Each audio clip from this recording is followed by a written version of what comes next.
आप शुरू कीजिए। बोलो श्री प्राणनाथ प्यारे की जय। सतगुरु महाराज की जय। सभी सुंदर साथ को प्रणाम जी। गुण केते कहूँ मेरे पीयूष की, जो हम सो किए अनेक जी। गुण केते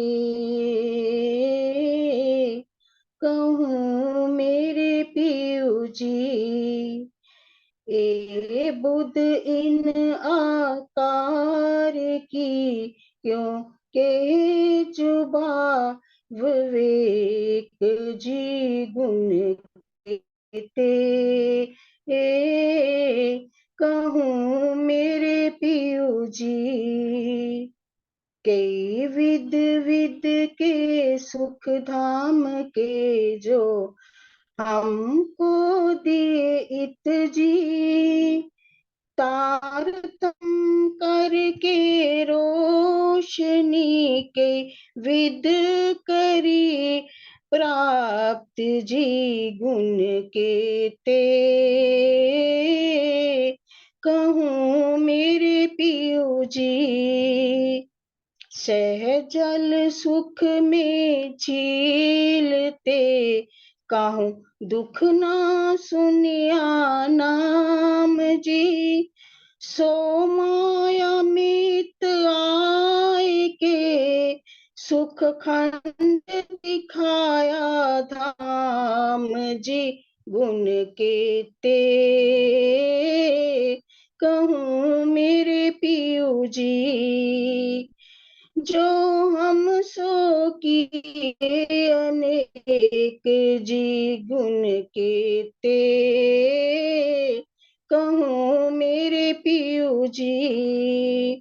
के इंद्रावती अति उच्च रंगे, हमको लाड लड़ाए जी। निर्मल नेत्र किए जो आत्म के, पर्दे दिए उड़ाए जी। गुण केते कहूँ मेरे पीयू जी। जो हम सो किए अनेक जी। गुण केते कहूँ मेरे पीयू जी। आप पहचान कराई अपने लिए, अपने पास जगाए जी। बड़ी बड़ाई दई आप थे, ले इंद्रावती कंठ लगाए जी। गुण के कहूँ मेरे पीयू जी। जो हम सो किए अनेक जी। ए बुध इन आकार की, क्यों के जुबा विवेक जी। गुण केते कहूँ मेरे पीयू जी। प्रणाम जी। बोलो श्री प्राणनाथ प्यारे की जय। प्रणाम जी। धन्यवाद मीनू दीदी। सभी सुंदर साथ जी को प्रेम प्रणाम जी। शुरू करते हैं सुंदर साथ जी। प्रथम लागू दोय चरण को, धनिएला छुड़ाइयो खेत। लाख तली लालेड़िया, मेरे जीव के ही जीवन।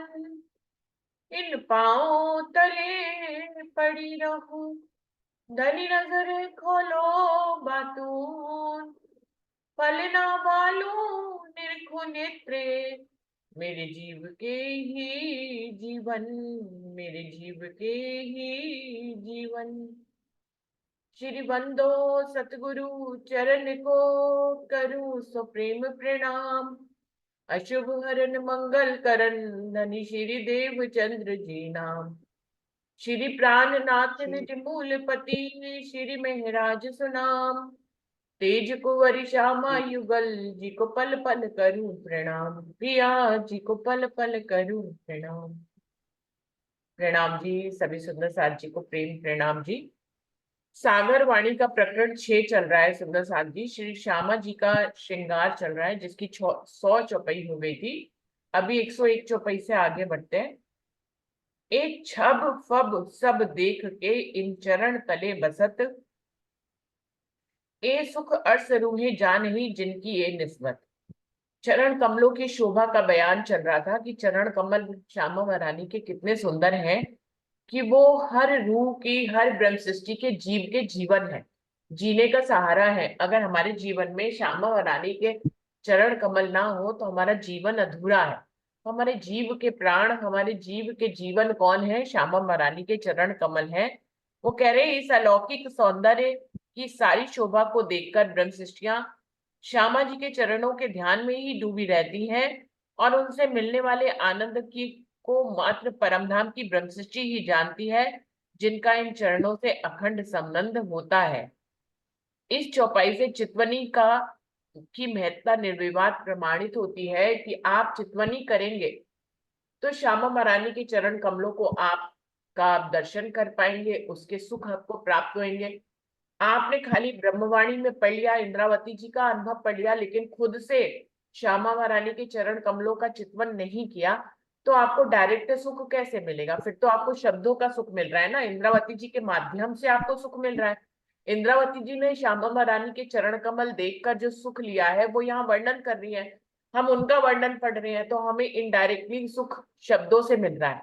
लेकिन अगर हम खुद से चितवन करेंगे तो हमें श्यामा महारानी के चरणों का डायरेक्ट सुख मिलेगा, और तब उसके आनंद की लहरें हमारे दिल में समाने पाएंगी। नंग नीले पीले झांझरी और मोती मानिक पाने जरी, निर्मल नाके कंचन रंग लाल लिए घुंघरी। झांझरी के अंदर जरी में मोती, माणिक, पन्ना तथा नीले पीले रंग के अन्य बहुत से नग जड़े हुए हैं। घुंघरियों का रंग लाल है, उनमें कंचन के बहुत ही सुंदर कुंडे लगे हुए हैं। झांझरी पैरों में पहने जाने वाली पायल होती है, घुंघरी छोटी पायल जैसी होती है। इसमें ऊपर जंजीर होती है जिसमें तरह तरह की चित्रकारी की गई होती है, नीचे घुंघरियां लटक रही होती हैं। तो झांझरी और घुंघरी का यहाँ पर वर्णन किया जा रहा है कि श्यामा महारानी ने 4 आभूषण पहने, हम सभी को मालूम है, रटे हुए हैं। झांझरी, घुंघरी, काबी और कलड़ा, ये हम सबको एकदम से रटे हुए हैं। राजी के चरण कमलों में भी ये है, श्यामा जी के चरण कमलों में भी ये है। इनको रटने से उतना लाभ प्राप्त नहीं होगा जितना कि आप इसकी शोभा को हम सब देखेंगे। तो झांझरी की शोभा को देखें, फिर हम घुंघरी की शोभा को देखें, पैरों में किस तरह से चलते हैं तो घुंघरी कैसे बजती है, श्यामा महारानी जब चलती है तो झांझरी की शोभा कैसी होती है, उसमें कैसी नक्शकारी है, इन सबको चितवन के माध्यम से देखा जा सकता है। सुंदर साथ जी, सुंदर साथ जी, गलती से 102 छपई छूट गई है जो मैं पढ़ रही हूँ।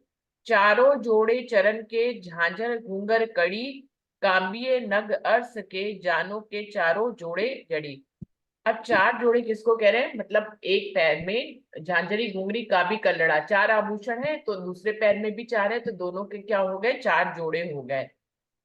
झांझरी, घुंघरी, काबी और कलड़ा, ये चारों जोड़े हैं जो श्यामा महारानी ने दोनों चरण कमलों में पहने हैं।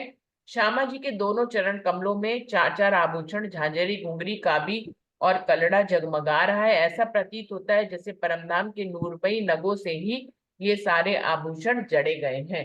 नूरमयी आभूषण नगों से ही जड़े हुए हैं। और आगे फिर उन्होंने नीले पीले रंग की झांझरी का वर्णन किया है, लाल रंग की घुंघरी का वर्णन किया है। अब हम 104 चौपाई पे पहुंचे हैं। सुंदर साथी, जो एक चौपाई छूट गई थी वो मैंने पढ़ दी है जी। कांठे वाले रसायन सो अरस के पांचों नंग, घुंगरी नाक को बीच पीपर, फुमक करत ज्वेरो जंग। इन घुंघरियों को रसायन से सुंदर गांठों में बांधा है। अरस के पांचों नगों की इनमें शोभा है, तथा घुंघरी के कुंडों के बीच में पीपल के पत्ते जैसी शोभा है, जिनके फुमक ज्वेरों की किरणों जैसे जगमगाते हैं। हीरे लसनी हेम में कड़ी जोत झलकत, नीलवी कुंदन कांबिये जानो जोत ही अंतन। चरण कमलों में कड़े सोने के हैं, जिनमें हीरे और लसनियों के नग जड़े हैं। कांबी कुंदन से नीलवी के नग जड़े शोभा देते हैं। लगता है इस जोत सबसे अच्छी है। प्रणाम जी।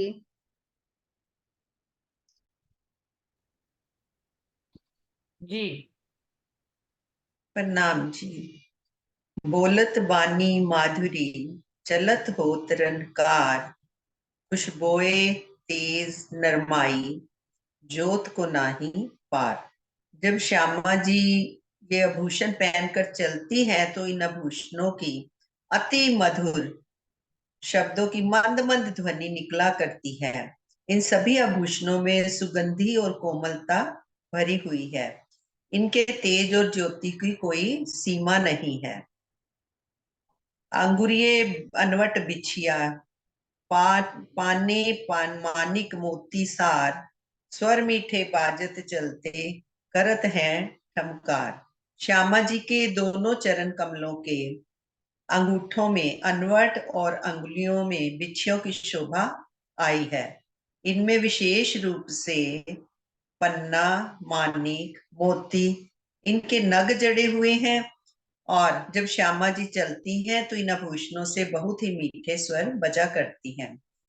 पहले श्यामा जी के चारों आभूषण जो ऊपर पहने हुए हैं उनका वर्णन आया। वो इतने सुंदर है कि आभूषणों की सारी शोभा यहाँ पे इंद्रावती जी ने हमें बताई है कि कैसे आभूषण है, कैसे लाल रंग की घुंघरियां है, झांझरी कैसी है, कडला कैसा है। और अब वो जब चलती है श्यामा जी, अब पैरों की चरणों की जो अंगुरियां हैं, अंगूठे में तो अनवट है और अंगुरियों में बिछुए पहने हुए हैं। और बिछुए भी पन्ना, मानिक, मोती और इनके बने हुए हैं, नगों के हैं। और जब श्यामा जी चलती है ना तो इतनी सुंदर आवाज आती है उनके आभूषणों से, छम छम ठन ठन। मतलब वो कानों को, जब हम यहाँ पे भी लाइट म्यूजिक कई बार होता है ना, थक जाते हैं तो लाइट म्यूजिक चला दें तो कितना अच्छा लगता है। और जब हमारी श्यामा जी चलती हैं, एक तो उनकी चाल और एक दूसरा नूर और फिर उनके आभूषणों से निकलने वाली मधुर मधुर ध्वनि, वो आत्मा को इतना झंकोर के रख देती है कि तो कहाँ इस संसार के सुखों को लेने के लिए बैठी है, तो मैं तो तेरे को अखंड सुखों में डुबोने वाली हूँ। तो ऐसे श्यामा जी के आत्मा अनुभव करती है जो हम परम धाम में नहीं कर पा रहे थे। वही धनी ने हमको यहाँ पे कंपेयर करके दिखाने के लिए यहाँ पे भेजा है और हमें इतनी लज्जत दे रहे हैं श्यामा जी के आभूषणों की। वैसे तो वो अखंड आभूषण हैं और उनमें से इतनी मीठी आवाज है, कोमल है, हाथ लगाएंगे तो लगेगा ही नहीं कि पैरों में अंगों की शोभा है। तो यहाँ पे इतना सुंदर वर्णन करके दिखाया गया है कि मेरी रूह जो है उसके आनंद में ही डूब जाए। प्रणाम जी।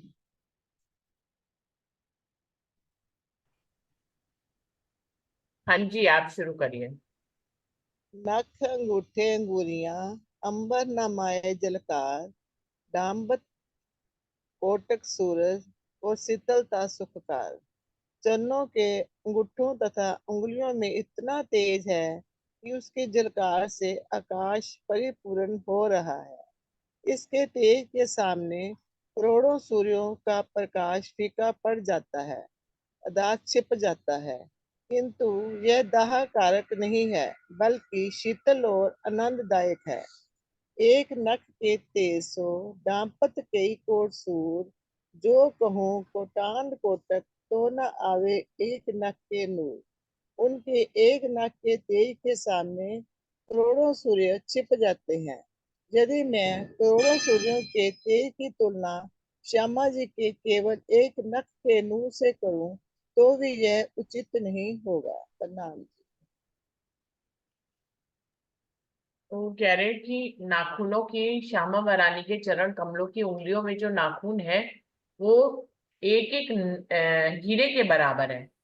नख जो है वो एक एक हीरे के समान है, उनकी इतनी रोशनी है कि उसके आगे, एक हीरे के आगे, एक नख के आगे करोड़ों सूर्य कालमाया के ब्रह्मांड के भी झुक जाएं, इतनी ज्यादा रोशनी और इतना ज्यादा नूर है श्यामा महारानी के चरणों में, जिसको हमें चितवन के माध्यम से देखना है। लेकिन उसके बावजूद भी ये आपको कहीं पे भी दाह कारक नहीं है। जैसे कि सूरज को देखने से हमारी आंखें चौधिया जाती हैं, इन चरण कमलों को जब हम देखेंगे चितवनी के माध्यम से, तो ऐसा नहीं होगा कि हमारी आंखें चौधिया जाएंगी।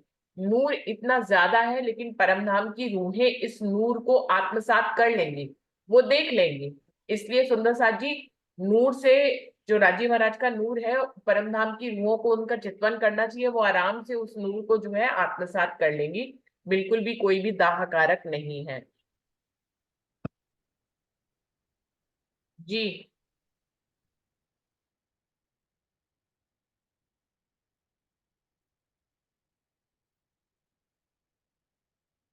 कोई कोई भात तरे जो अर्श की पेट पान से उर अंग सब, हाथ पाँव कंठ मुख की किन विद कहो ये छब।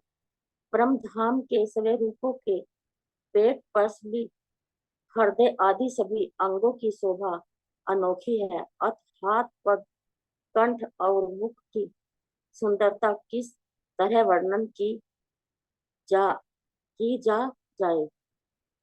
कोहनी कलाई अंगूरी पेट पासे उर खंबे, हाथ पांव पीठ मुख छब, हक नूर के अंग सबे।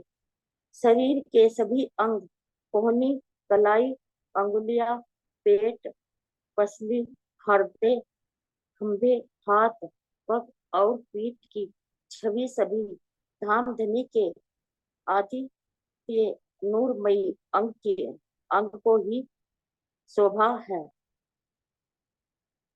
प्रणाम।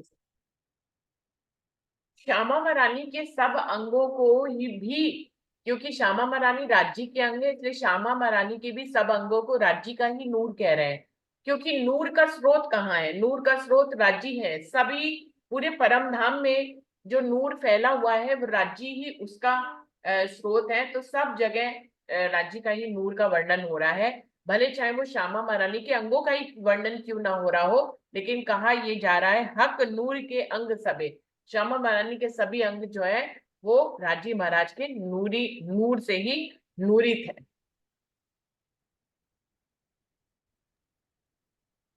जी। मैं शोभा वर्णो इन जुबा ले मसाला इतका, सो क्यों पहुंचे इन साई को जो बीच अर्श बका।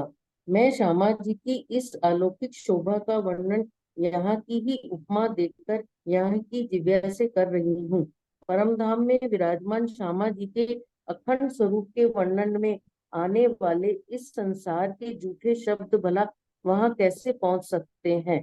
यह स्पष्ट है कि इस संसार के शब्दों द्वारा उस अखंड शोभा का वर्णन कदापि भी संभव नहीं है। बिल्कुल भी यहाँ के संसार के जो शब्द हैं झूठे हैं। इतनी शोभा है श्यामा महारानी की परमधाम में कि वर्णन करना और उनको स्पष्ट करना बिल्कुल भी संभव नहीं है। बीड़ी शोभित मुख में मूरत लाल तंबोल, शोभा इन सूरत की नहीं पटंतर तौल। जब श्यामा जी अपने मुख में पानों का बीड़ा चबाती हैं तो उसकी लालिमा से उनका मुखारबिंद इतना सुंदर दिखता है कि किसी से भी उनकी सौंदर्य की तुलना नहीं हो सकती। भावार्थ, परम धाम के वाहिदत में किसी भी प्रक्रिया से प्रेम या सौंदर्य का घटना बढ़ना संभव नहीं है। ये कथन यहाँ के भावों के अनुसार कहा गया है। जब पान का बीड़ा श्यामा महारानी अपने मुंह में लेती है तो उनकी जो सुंदरता है, उनका जो नूर है, किसी से भी उसका हम तुलना नहीं कर सकते हैं। क्योंकि परमधाम में वाहिदत है, इसलिए उनके वहां पे घटना या बढ़ना बिल्कुल भी इस परमधाम में संभव नहीं है। ये चौपाई बता रहे। प्रणाम। ठीक है जी। पर जी। सुच हाँ जी। सूक्ष्म व उन्मत्त अंगे शोभा ले किशोर, बका व कबू न बदले प्रेम स्नेह भर जोर। श्री श्यामा जी महारानी की किशोर अवस्था और युवा अवस्था की मस्ती से भरे अंगों की शोभा अखंड है, जो कभी नहीं बदलती। वे सदा प्रेम और स्नेह से भरपूर हैं। नाम ले तीन स्वरूप को सुपन दे उड़ जाए, जो लो रूना इशक तोलो कहत बनाए। इन स्वरूप का नाम ही लेने मात्र से स्वपन का तन उड़ जाता है। जब तक रूह को इशक नहीं मिल जाता, तभी तक शोभा का वर्णन कर रही हूँ। जब तक इशक नहीं मिलेगा तब तक शोभा जब तक रूह को इशक नहीं मिला है, तभी तक शोभा का वर्णन कर रही हूँ। प्रणाम जी।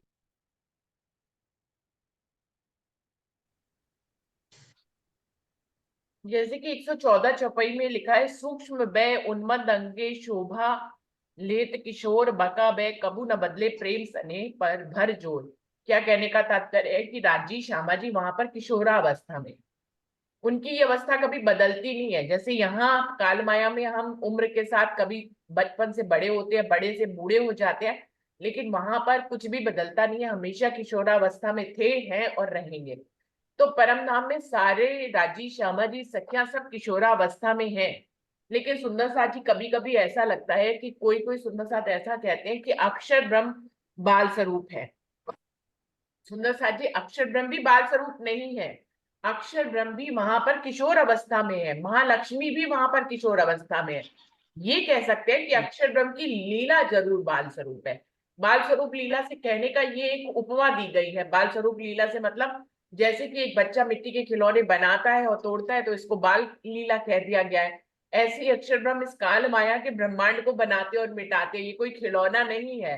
मतलब खिलौना तोड़ना और बनाना एक एक उदाहरण देने के लिए कहा गया है, उससे तुलना नहीं की जा सकती। इस ब्रह्मांड को बनाना और मिटाना बहुत बड़ी बात है, जिसको अक्षर ब्रह्म को ये लीला दे रखी है, ये कार्यभार दे रखा है, इसलिए वो करते हैं। लेकिन इसका मतलब ये नहीं है कि अक्षर ब्रह्म वहां पे बाल स्वरूप में, अक्षर ब्रह्म किशोर स्वरूप में ही है। अगर वो किशोर स्वरूप में नहीं होती तो कभी भी ये नहीं कहा जाता स्वरूप एक लीला दोए। उनको राज्य का ही स्वरूप कहा गया, यानी कि अक्षर ब्रह्म भी पूर्ण किशोर अवस्था में ही है, इसीलिए उनको राज्य का ही स्वरूप कहा गया है। दर्शन करने जब आए थे तो सखियों ने कहीं कहीं पे भी वर्णन नहीं आता कि वो बाल स्वरूप है, वो किशोर स्वरूप है। अपनी पूरी सेना के साथ जो है राजी महाराज का दर्शन करने चांदनी चौक में आते हैं, और उनको देख कर ही सखियों ने कहा कि ये दूसरा पुरुष कौन है, वो पुरुष है। मतलब उनको बाल नहीं समझना चाहिए, उनकी लीला को एक बाल लीला के माध्यम से उदाहरण देके समझाया गया है कि वो ब्रह्मांड को बनाते और मिटाते हैं। लेकिन अक्षर ब्रह्म पूर्णता किशोर है और राज्य का ही दूसरा स्वरूप है। राज्य और आप अगर राज्य का चित्वन कर रहे हैं, सुंदर सा जी, माना कि हम सब अक्षर ब्रह्म का चित्वन नहीं करते हैं, है ना, क्योंकि दिल में क्या रहता है सबके रूहों के, मैं जानती हूँ कि वो तो ईश्वर सृष्टि के वो है ना, मतलब ईश्वर सृष्टि उनकी सृष्टि है। ब्रह्म सृष्टियां तो राज्य की सृष्टि है, तो ब्रह्म सृष्टि तो राज्य का ही ध्यान करेंगे। और अक्षर ब्रह्म को तो राज्य ने छुपा भी रखा था, तो यहां से भी जब हम चितवन करते हैं तो हम राज्य और श्यामा जी का चितवन करते हैं, अक्षर ब्रह्म का चितवन नहीं करते हैं सुंदर साथ जी। लेकिन अक्षर ब्रह्म है किशोर स्वरूप, यदि आप उनको देखेंगे तो वो राज्य जैसा ही स्वरूप है उनका, बिल्कुल भी टच से मस नहीं है। मतलब राज्य और अक्षर ब्रह्म में एक तिनके का भी फर्क नहीं है। जैसा सुंदर स्वरूप राज्य का है वैसा ही सुंदर स्वरूप अक्षर ब्रह्म का भी है, और वो भी किशोर स्वरूप है। तो दिल में अगर ये वाली बात का कोई संशय हो कि वो बाल स्वरूप है, तो ये बिल्कुल यहाँ पर कहा जा रहा है कि परम धाम में हर चीज किशोर अवस्था में है, जो 114 चौपाई में बताया गया है कि हर चीज। जब पशु पक्षी तक वहां पे किशोर अवस्था में, तो हम क्या सोचते हैं कि महालक्ष्मी और अक्षर ब्रह्म बाल स्वरूप में होंगे। नहीं नहीं, महालक्ष्मी भी किशोर स्वरूप है और अक्षर ब्रह्म भी किशोर स्वरूप है। मैं थोड़ा बताऊं जरा, बोल हाँ, एक आप मिनट। बिल्कुल बताएं। हाँ, वो आपने बोला ना भी स्वरूप एक है लीला दोए, हम सुबह करते हैं सुबह में, तो भगवान जी खेलत बाल चरित्र, मतलब कि वो बालों बच्चों की लीलाएं करते हैं, ठीक है। बालचरित, आप अपनी इच्छा सो प्रकट, सत स्वरूप है वो, सत अंग है ना राज जी महाराज के। तो जैसे संसार को चलाने का कार्य उनको दिया हुआ था, तो आज तक वही नहीं दिखा रहे थे ना राज जी महाराज। वो डिपार्टमेंट जैसे राज जी इश्क ही इश्क लुटा रहे थे अपनी आनंद अंग के थ्रू परम धाम के अंदर, और परम धाम में बैठे हुए बिल्कुल रंग महल के सामने है अक्षरधाम। आज तक कभी नहीं रूहों को दिखाया, नहीं तो जैसे उंगली के इशारे से नवी भो में बैठकर बानी में आता है ना, परिक्रमा में भी, तो वो दिखाते हैं वो नूरबाग है, वो देखो वो देखो। तो अक्षर ब्रह्म को आज तक दिखाया ही नहीं था राज जी ने, तो इसलिए उनके स्वरूप पर ध्यान भी नहीं जाता। मतलब कि वो बाल लीलाएं ही करते हैं। पर ये जो ब्रह्मांड बनाया, ये 3 ब्रह्मांड हुए जो अब ऐसे हुए ना होसी कब, ऐसे नहीं होंगे। ये खुद राजी महाराज के हृदय में से निकल, मतलब जो ये लीलाएं हो रही हैं, लीलाएं ही है ना ये यहाँ पे दिखा रहे हैं। जो धनी इंद्रावती जी के हृदय में श्री प्राणनाथ जी बना दिया, उनको महामती की उपमा दी है, तो बैठे तो खुद ही है उनके हृदय में। और अक्षर ब्रह्म जो है उनको यहाँ पे जैसे हम वाणी में पढ़ते हैं, तो वो स्वप्न का ब्रह्मांड, वो स्वप्न में बैठे हैं। तो ये सारा ब्रह्मांड, हम इतने सौभाग्यशाली हैं कि उस ब्रह्मांड में उन उत्तम जीवों पे जो ब्रह्म सृष्टियां बैठी हैं, तो वो दिखा रहे हैं। अक्षर ब्रह्म खुद भी नहीं देख पा रहे थे ना वो लीला को, तो वो भी इसी में ही मगन है, इसी लीला के अंदर ही। जैसे अशरफिल जब्राइल का बताते हैं बानी के अंदर, है ना। लीला तो राजी महाराज के दिल से चल रही है। देखिए, प्रणाम जी। प्रणाम जी। हुक्म तो हमेशा से ब्रह्मांड को बनाने और मिटाने का राज्य से ही हुक्म अक्षर ब्रह्म लेते हैं, हमेशा से ही। लेकिन इसको स्पेशल इसलिए कह दिया गया है क्योंकि इसमें और किसी ब्रह्मांड में रूहें नहीं उतरी हैं, इसमें राज्य के आत्म स्वरूप रूहें इस ब्रह्मांड में उतरी हैं। इसलिए राज्य महाराज के दिल का इसको खेल कहा गया है कि राज्य महाराज अपनी रूहों को अपने पूर्ण स्वरूप की पहचान कराने के लिए विशेष ब्रह्मांड बनाए हैं, ये 3। तो इसीलिए कहा है कि ऐसे हुए ना होसी कब, ना तो ऐसे कभी हुए हैं, और लेकिन साथ में ये भी कह दिया कि ऐसे कभी होने भी नहीं है सुंदर साथ जी। तो ये अभी हुए हैं। क्यों? क्योंकि इसमें राज्य महाराज की आत्माएं रूहें उतरी हैं राज्य की पहचान करने के लिए, उनके पूर्ण स्वरूप की पहचान करने के लिए। तो ये विशेष ब्रह्मांड है, राज्य के दिल से चल रहे हैं। बिल्कुल सही है। हम समय थोड़ा यहाँ पे समाप्त हो रहा है, अपनी सेकंड मीटिंग की तरफ बढ़ते हैं हम लोग सुंदर साथ जी। बोलिए श्री प्राणनाथ प्यारे की जय। बोलिए श्री सद्गुरु महाराज की जय। सर्व सुंदर साथ की जय। प्रणाम जी, सभी सुंदर साथ जी को प्रेम प्रणाम जी।